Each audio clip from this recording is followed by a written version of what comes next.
Навистина ми е жал што мојот добар пријател, колегата Артан Груби, не е овде, но ние сме толку блиски што мислам дека општиме на некои телепатски основи двајцата и мислам дека од некаде ме слуша и ќе се сложи со доста она што сега ќе го спомнам. Тој во своето излагање спомна неколку работи кои ги нарече спорни моменти. Јас би се задржал на тие спорни моменти и би сакал да потсетам дека еден од тие спорни моменти е гласањето за господинот Марко Зврлевски да дојде на позиција јавен обвинител, бидејќи партијата ДУИ на времето гласаше за него. Спорно е исто така што додека беа во коалиција со ВМРО ДПМН, тоа не им сметаше. Спорно е исто така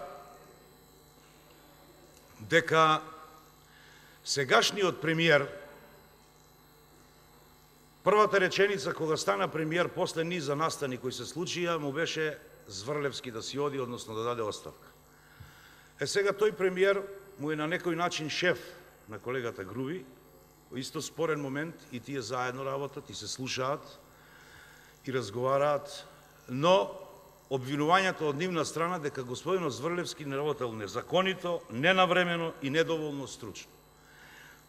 Јас мислам дека работел и навремено, и законито, и многу стручно, бидејќи сето она што произлезе како криза кај нас од аферата Пуч беше презентирано, но СЈО го превземе тој случај и направи она што направи.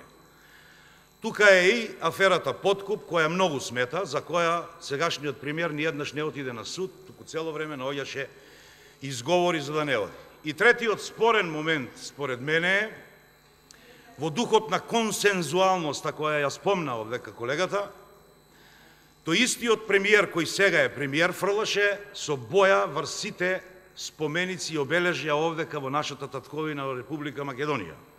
Јас во неколку своји настапи на телевизија кажав дека тоа не е добро и дека со тоа се руши унитарноста на нашата татковина, дури на споменикот Джердж Кастриоти или Скендербек да се фрла. Во духот на сето тоа, се надевам дека ќе се сложи со мене колегата Артан Груби, дека фрлањето на боја на спомениците, вклучително и овие и тие, не води кон добро за нашата татковина, односно за нашата држава. И дека најнеблагодарна функција во нашата држава е функцијата јавен обвинител. Благодарам. Се надевам дека, само една реченица, колега, се надевам дека во иднина ќе најдеме за сходно она решение за консензуален, заеднички јавен обвинител, за да можеме со достоинство од оваа говорница и секаде да ја споменуваме функцијата јавен обвинител. Реплика.